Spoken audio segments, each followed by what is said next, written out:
To leave it or not to leave it. You're listening to Home Seller's Advantage. I'm your host, Aaron Zapata. And I'm your other host, Todd Anderson. We are the Bald Brothers team at Impact Realty Group with Real Broker, and we are here to give you the Home Seller's Advantage. You can find us online at www.baldbrothers.tv. Again, that's baldbrothers.tv. Or you can call us at 833-305-BALD. That's 833-305-2253. All right, welcome back. You know, we're trying to keep this interesting. Real estate has some fantastic stories, and we get caught up in a lot of the different scenarios that you hear about on the news and different things like that. And we've had some pretty good stories to tell over the years with working with tenants and squatters and estate sales and things like that. Mm-hmm. But a couple of years ago, I was selling a home, and the sellers had moved out, and I was representing the sellers. It was a relocation deal, and they were moving to Chicago. I just remember they're moving out of state. And so they had cleared everything out, and as is customary, I want to go through and do a final sweep and make sure enough, everything's out. Mm-hmm. So I go in the house, and upstairs in the master bedroom's master closet, I see something in the very top shelf in the very back. And so I jump up there, and I was pulled it down, and it was a cylinder kind of package that had been delivered, something you'd put like a poster in or something. And I looked at it, and I couldn't believe my eyes, because on it was the name of some very good friends of my wife and I. Really? Yeah. It was not the sellers. Really? But it was the name of our friends. Had they owned the house previously? Well, so I call them up. I'm like, hey, I'm selling this house, and there's a package with your name on it in the master bedroom. And so I sent them a picture, and sure enough, they were the original owners of that home. Really? And so while they lived there, that something was delivered, and they just stuck it up on the top shelf. And they forgot about it. And so I don't know if my clients bought it from them or if they bought it from somebody who bought it from them. Was it a cylinder of gold? It was. It was gold bars. And they said, keep it, Aaron. That's yours to keep. So that was an interesting find, right, that was left in the home. And so I gave it to them. And I don't even remember what it was in. Wow. What it was. But this idea of what do you leave behind? Yeah. And what happens if you leave something accidentally? Yeah, and that's actually a very good question, because oftentimes sellers have this question for us, and you may be asking the same question. Hey, I'm about to sell my home. What do I have to leave behind? And hey, what if I lost the manual for this device that I have? Am I going to get in trouble if I don't leave it for the buyers? Yeah, you might go to jail. There are some sellers that we work with that have every record, every scrap of paper, every receipt, every booklet, and they're just methodical. Yeah. Those are the engineers that we work with. Yeah. Right. They are just very methodical, and they hand over a drawer full of documentation. Yeah. And they say, here's everything. I'm going to turn it over. Yeah. And that's fantastic, but that's not a requirement. So there are certain things that are required to leave behind. And we're going to talk about a couple of them. Of course, if you're working with a realtor, they should have this memorized as well. But if you're thinking about selling and you want to know, can I keep this and can I not keep this? Hopefully today's show will help you out. Now, if you let's just kind of do a rundown. Let's do a rundown list. Now, if you are asking yourself the question, can I keep a key to my old house? There's a problem with that. No, the first thing that you need to make sure that you're giving away, that you leave behind, you turn over to the new buyers, are obviously keys and remotes. And along with that would be also any mailbox keys or key fobs, garage door openers if you're in a gated community. Sometimes the HOA will automatically deactivate your fob when you complete the transaction, and so the new owners will need to get that from the HOA. But when in doubt, leave that behind. Yes, leave it there. Don't take it with you, because it's not your house anymore. Yeah. So keys, fobs, remotes, definitely. Yeah.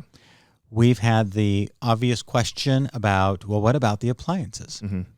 And typical for California real estate is that kitchen appliances stay behind if they are the stove and or a built-in microwave. Yeah. So or a dishwasher. Or a built-in refrigerator and or built-in dishwasher. Yes, anything that's built in and attached to the home. Did you ever see the movie with Steve Martin, Money Pit? I did. Yeah, Tom Hanks. Well, it was Tom Hanks. Oh, it was Tom Hanks. Yeah, where everything he buys the house and he gets there and the pool was even missing. Right. Well, contractually, that is possible to have those things disappear, but it has to be in the contract. So normally, anything attached is going to be included with the home unless in the contract you've specified that it's going to be removed. Yeah. More often than not, when we sell a home, the refrigerator that's not built in, that's just a plug-in, is always goes. Yeah. It does not stay. Mm-hmm. The stove, however, even if it's just plugged in and connected to the gas line, but not permanently installed, that 99% of the time stays. Yeah. So just those are two differentiators. People are like, well, the stove looks, not connected permanently. Do I leave that? Yes, you leave that. Yeah. But if the microwave is sitting on the counter, gone. We actually have an interesting story with a transaction we did about a year ago or so, where the family members were told that they can come in and take whatever they want. Oh, yes. And so we come and we're getting ready to sell the home. We were told, okay, the family member is going to go through, remove everything. This was an inherited home. It was an inherited home. And so the family members got all the belongings that they wanted. Well, one family thought it was okay to take the stove. Yes. And it was a brand new, like $5,000 state-of-the-art stove. And we arrived rarely there. Used. And we said, you got to return this stove. Yeah, because the lender typically is going to require that there be a working stove and oven. Yeah, especially if it's an FHA or a VA lender. And in this case, let's talk about the next thing that they took out. They took out the washer and dryer. Now, the washer and dryer are not permanently installed. Yeah. And those often go with the home. And this was an inherited home. And so the person making the decision wanted to leave those there because they added a little bit of value to the property. And so we had to call that person and say, no, you need to bring back the stove, bring back the washer and dryer. Yeah. And he did. Yeah. He did. No problem. But we should just once again specify the washer and dryer is a negotiable thing. So typically it's not expected that that's going to stay with the home unless the buyers have specifically requested to keep the washer and dryer. Right. Yeah. Now the water heater always stays. The water heater does stay. That's permanently affixed. That is permanently affixed. Yeah. That's all right. copper plumbing stays. Okay.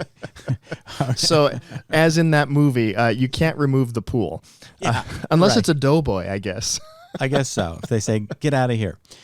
So typically the rule of thumb when it comes to things that stay with the house is if it is affixed to the home and the method that it is affixed to the home. Yeah. If it looks like a permanent part of the home. Yeah. We see this in garages a lot where somebody's installed a workbench and this workbench is top notch and it is built in. Yeah. Like it's stuck to the studs. It's bolted in, it's painted over, it's part of the garage.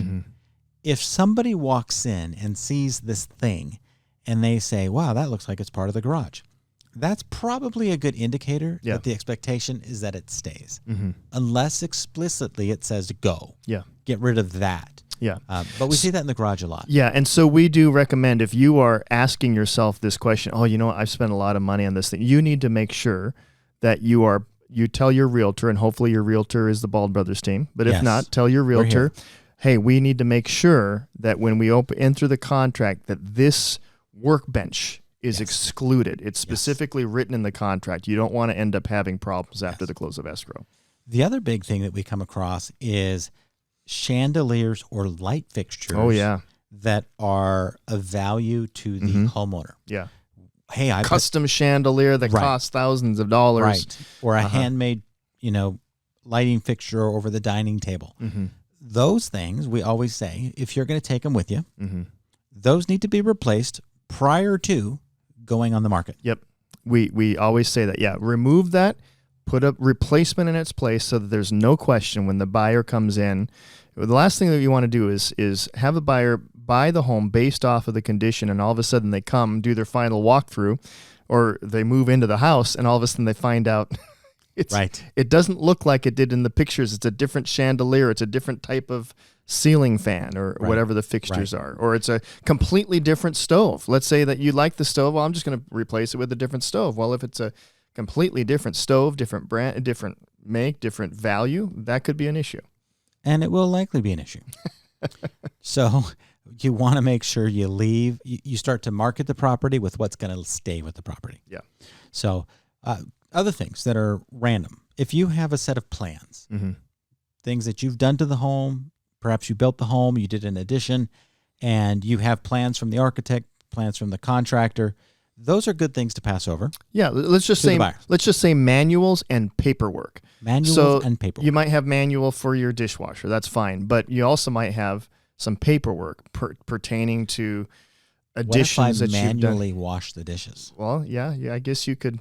I'm not staying with the house. You could offer yourself and your services. No, like get him out of here. Get him out of here. We don't want him there. But yeah, manuals and paperwork. If you had a survey done, or we had one transaction where there was foundation work done on the home. If you have that paperwork, you should leave that for the buyers. Well, now, what if you had all of that at one point and you lost it? Well, that's fine. I mean, right. if you have it, you should leave it. What about pictures from when it was originally built and the shag carpeting is there and you want to just leave that for the next homeowner? Requirement? Not a requirement, but it's a nice thing to do, I Is it? suppose. Well, I don't know. It depends how much paperwork they want. The buyer might be like, I don't care what this carpet looked like 35 years ago. Maybe a picture of it. Maybe not the original. If you pulled out the shag carpet and had it in the garage, That's say, what you know I'm saying. what? I'm going to leave that. Oh, if that's what you're saying, no. Get rid of that stuff. Okay. Don't be a jerk. Yeah. Well, and that's the thing, right? If what you're leaving behind is going to be helpful and useful to the buyer, then it's always good to get permission. Yeah. It's not normal. Yeah. Like, hey, I've got this other stuff. Do you want it? You know, if you've got gardening tools and you just don't want to move it, but they're all in the shed out in the backyard. Yeah. And you say, hey, do you want me to leave these? Yeah, I'll leave those. I can use them. Or that buyer may be like, no, I got my own stuff. Yeah. You might have an extra refrigerator in the garage. Yeah. And you're like, can we leave this? Because it's kind of really not very good and we don't want it. Yeah. And if you're thinking like you're leaving a burden for the buyer, like you might want to just double check with the realtor. Yeah. So now Aaron is opening up a whole different can of worms. I am. Because we've talked about things that you should leave behind, but what about things that you probably shouldn't leave behind unless the buyer has agreed, yeah, I'll take those on. Because, hey, let's face it, moving is no fun. And a lot of times you got a lot of junk. It'd be a lot easier just to leave it for the next person. But that's kind of a crummy thing to do because then they got to go through all your trash unless they have agreed that they want to take it on. And that brings up a good point because you may be listening to this or you know somebody that is in a situation where they just got to get rid of their home and they're embarrassed and there's so much stuff in there they're overwhelmed. And we buy homes like that. We do. And so if you don't want people to, look at it directly, you see all these advertisements online. Hey, we'll buy your house, cash off market. Call the Bald Brothers team because we have a situation. We have a scenario for that as well. Where we can buy your home with everything in it. Yeah. You get rid of what you want and whatever you can't get rid of, we'll buy it with everything in it.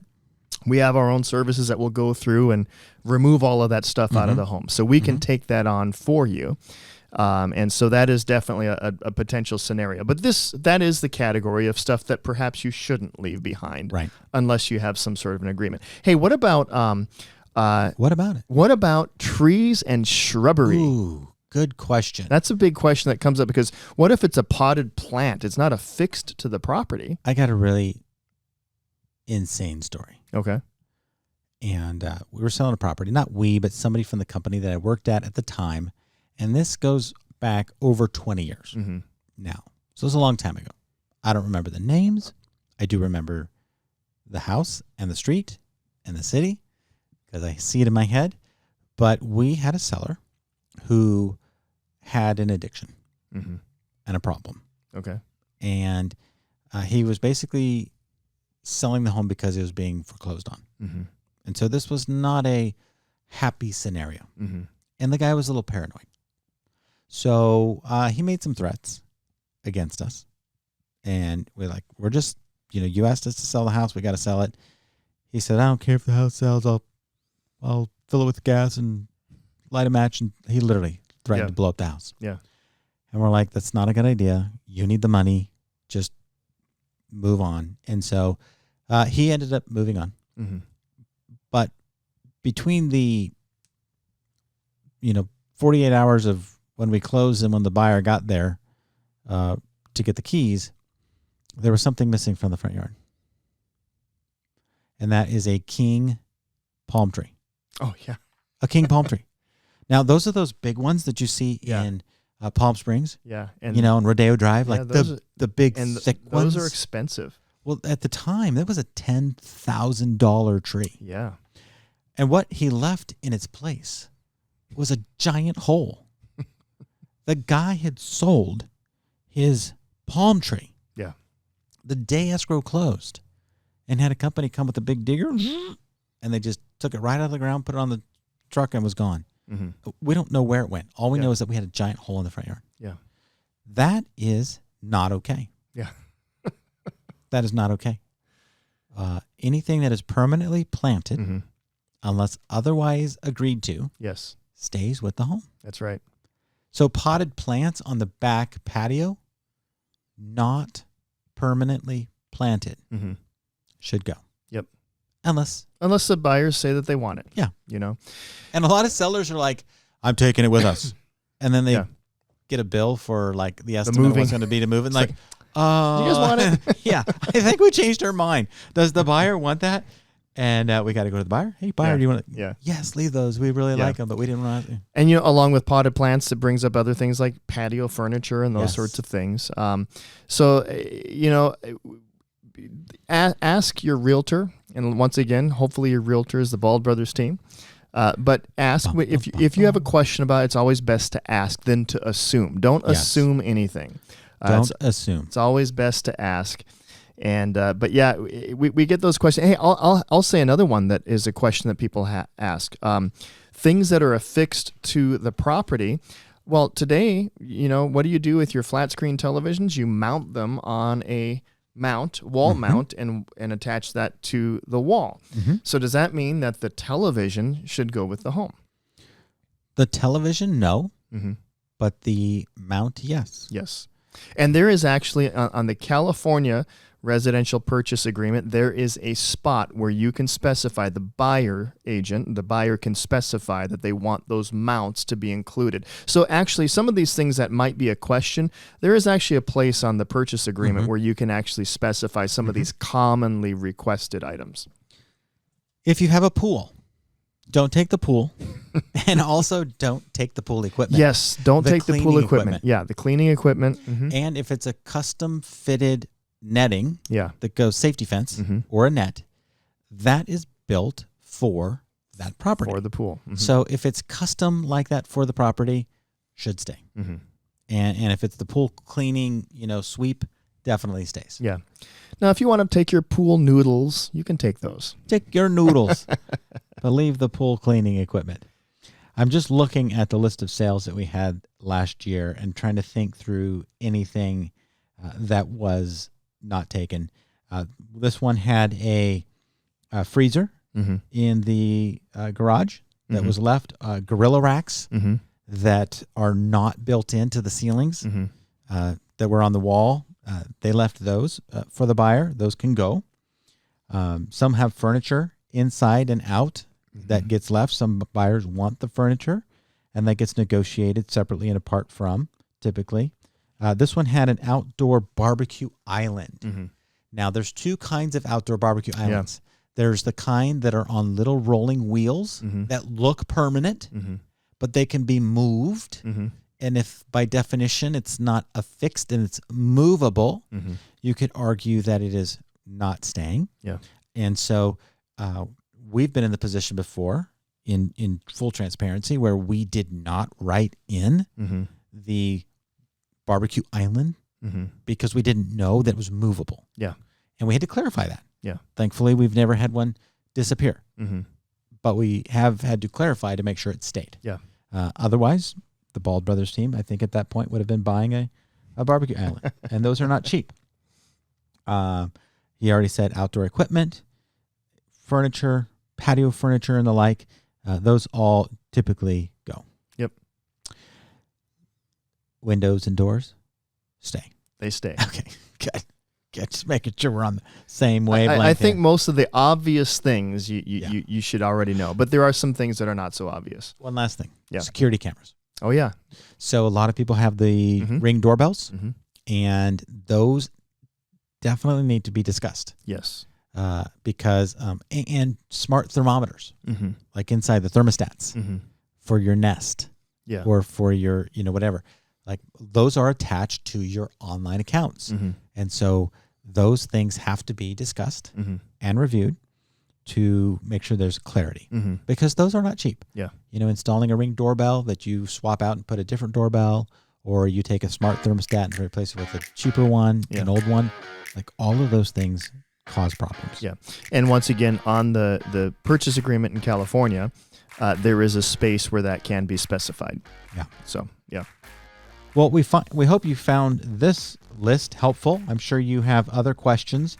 We want to encourage you to head over to our website at baldbrothers.tv.